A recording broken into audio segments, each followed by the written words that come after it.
If you love messy corporate drama, you're gonna love this. Tesla entered China like the cool foreign kid. Sleek, premium, and acting smarter than everyone else. Then it built a legal department with this intense, hard culture vibe that somehow went viral on Douyin. Basically Chinese TikTok. Even though they posted absolutely nothing. Their entire bio, just 8 characters. And then suddenly, lawsuits start popping up everywhere over 7,000 renminbi subsidies and mileage quotas.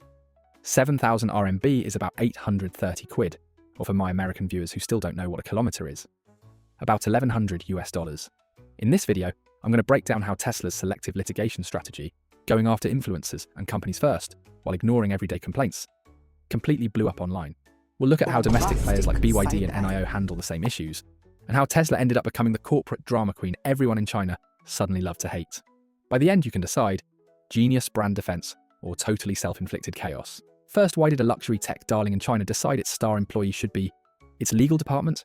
China isn't just a big market for electric cars, it's the arena where the final score gets written. Cities push EV adoption, highways are wide with chargers, and shoppers know the difference between a decent software stack and a great one. In those early years, Tesla walked in as the future on wheels. The cars felt premium, the screens felt smarter. The over-the-air updates created a sense of constant improvement that domestic brands hadn't yet matched. For a lot of buyers, Tesla wasn't just an import, it was a glimpse of where the industry was going. It became a status object and a tech flex at the same time. Then, the energy shifted. A new character stepped onto the stage. Tesla's China Legal Affairs Department. Not a spokesperson, not a celebrity CEO, a legal team with its own public-facing identity, and a stance that read as Ying Wen Hua, meaning hard culture. Basically, it means a legal team who's always ready to start a fight with you if it needs to. While most brands talk through customer service scripts and dealer networks, this department started to speak through presence. It didn't try to charm, it signaled boundaries. That posture crystallized around a single strange move.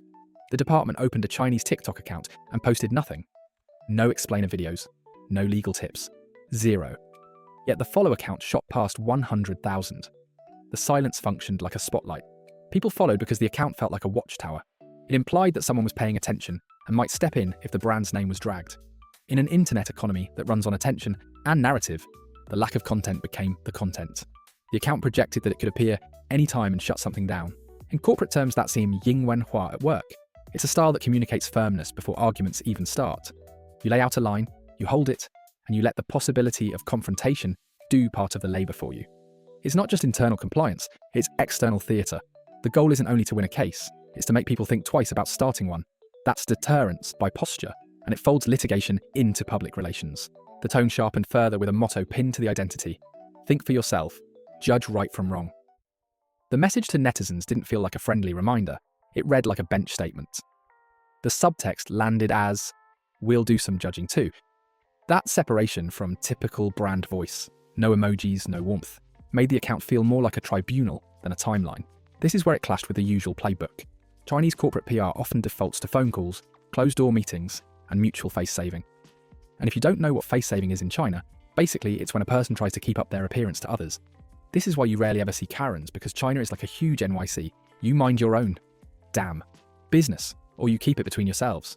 Brands lean on relationships to cool down public friction before it trends. They smooth edges, they try to turn heat into steam off camera. Tesla's legal persona, by contrast, pointed the spotlight at conflict. It suggested that disputes would be met in full view, with formal language and court filings if needed. For people used to guanxi culture, where everything runs on relationships and who you know, Tesla's style felt foreign.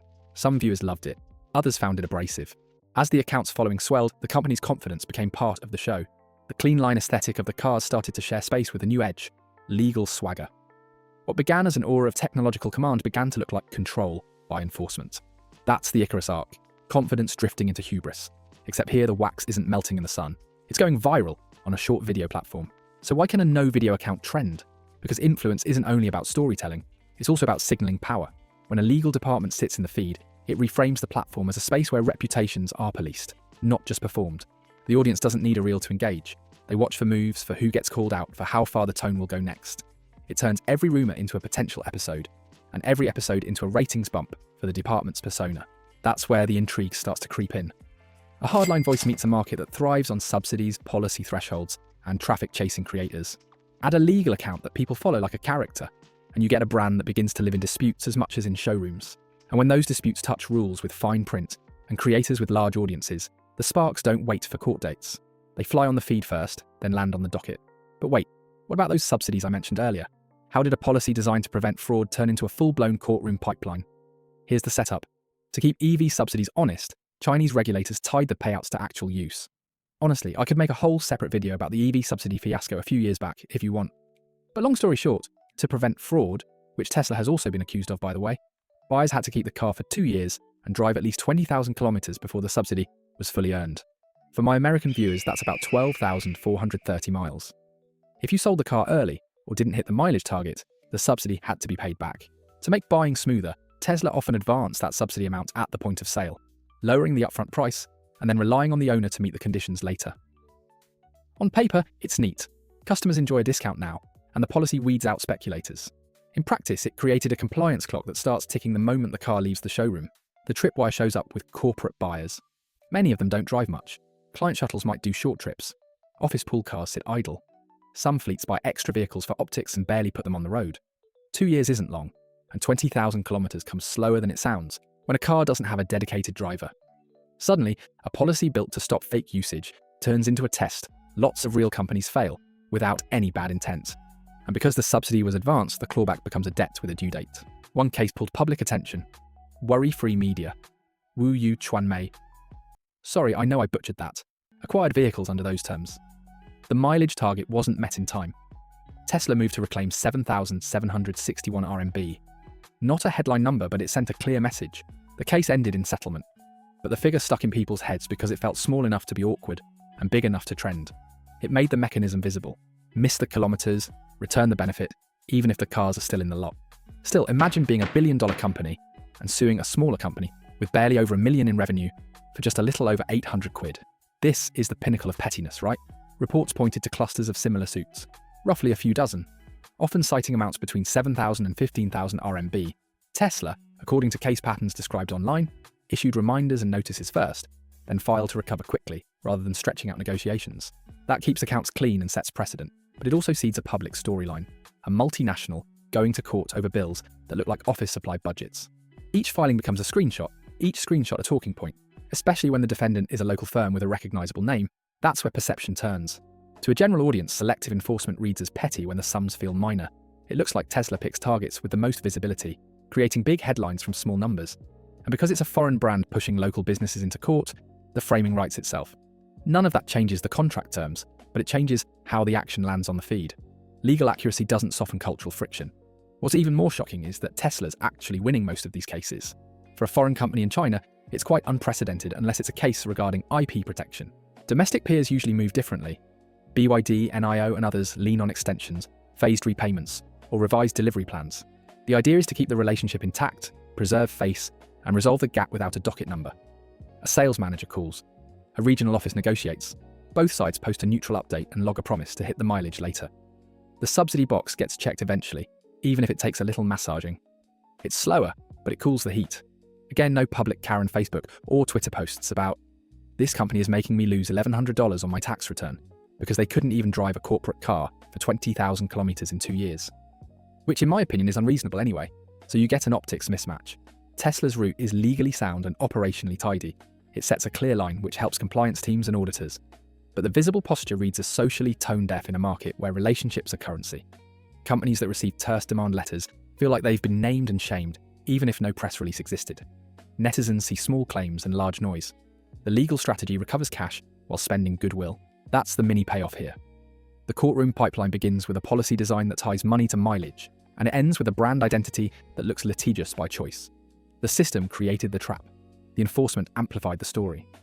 And when those court filings start to trend, the next escalation feels obvious, because the biggest accelerants of any story in China are the people who make stories for a living. Creators step into the splash zone next. Why do influencers get sued first while unhappy owners wait in the inbox? A pattern formed. And here's where you see Tesla really showing its true colours. When a post from a media company, a top KOL, or a fast-growing creator started to pick up, the legal account stirred. Notices landed, lawyers reached out, and filings followed if content stayed up. Claims focused on accuracy, range numbers, brake data, battery safety, subsidy eligibility. High-reach channels got the most attention because their videos could rewrite the brand story overnight. A small post in a private group might get a customer service reply. A viral clip on Chinese TikTok drew a demand letter. That created a split screen for viewers. Owners with warranty gripes or rattles in the cabin said they waited weeks for callbacks. Meanwhile, creators with six-figure followers heard from counsel within days. The contrast fed a narrative that Tesla fights the loudest voices first, not the most loyal buyers. It wasn't that cases with owners never moved, they just moved off camera and slowly. The public saw what was fast and public, not what was buried in ticket numbers. Then came the cases that put teeth behind the posture. Lawsuits named big accounts over what Tesla said were false or misleading claims. Range testing done outside standard protocols.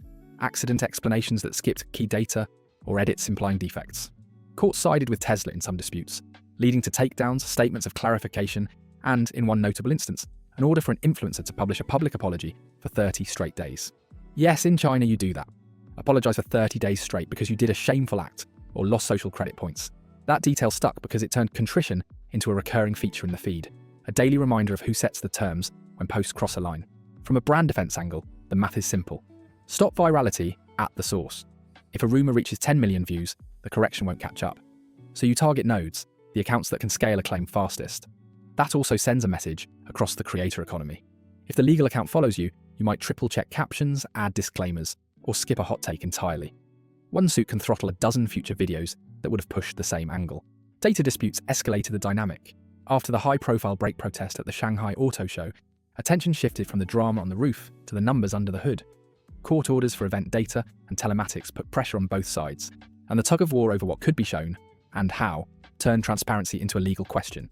Each disclosure round sparked new commentary threads, and the legal account's shadow hung over them. If you interpreted a chart too loosely, you could get a letter. This is where China's magical meme culture kicked in. Netizens started treating the legal affairs department like the main character, making its own hero arc. It had timing, tone, and a catchphrase energy, even without posting clips. Screenshots of case filings became shareable cards. People followed the account the same way they track a gossip page. Not for tutorials, but for who's getting called next. Jokes framed the department as a boss fight, and comment sections turned court milestones into episodic content. The brand wasn't just selling cars anymore, it was headlining a legal drama. The irony is hard to miss. The legal account climbed into minor celebrity territory, while the cars themselves faded from the conversation. Innovation gave way to confrontation as the defining trait. New software updates or factory milestones struggled to break through when the audience tuned in for legal moves. The more the department acted, the more the meme hardened, and the meme began to act back. Creators baited the account for clout, while fans tracked court calendars like product launches. So the mini payoff lands. A legal team became a TikTok-style influencer because conflict travels farther than product specs. Every dispute offers a hook, a villain, a twist, and a measurable outcome. That makes for addictive viewing, but it also drags the brand into a long season of battles. It has to keep winning to sustain that persona. And with domestic brands surging, and regulators watching the tone of the industry, the next chapter isn't about who files first. It's about whether China's EV audience still rewards a company that sounds like a courtroom before it sounds like a car. Short-term wins look clean on paper. Fewer viral rumors, faster corrections, tighter control. But those wins harden a label the brand didn't intend. Courtroom drama queen in the toughest EV arena. When every spike in attention comes from conflict, you start training buyers to expect conflict. And that's the end of the video on how Tesla in China became a corporate Karen and huge meme. So here's the bet. In a market built on trust and relationships, does a hardline legal persona protect value? Or burn bridges you can't rebuild? Comment which play you choose. Litigation first or conversation first? And tell me if you think the company can pivot back to products and service before the meme outgrows the brand. Hi everyone, my name is Kendall, and I hope you enjoyed my first video. I want to deliver you the most hilarious and trending content in China you'll probably never get to see on your own. If you enjoyed my video, please leave a like, comment, and subscribe. And I'll see you in the next one. Peace.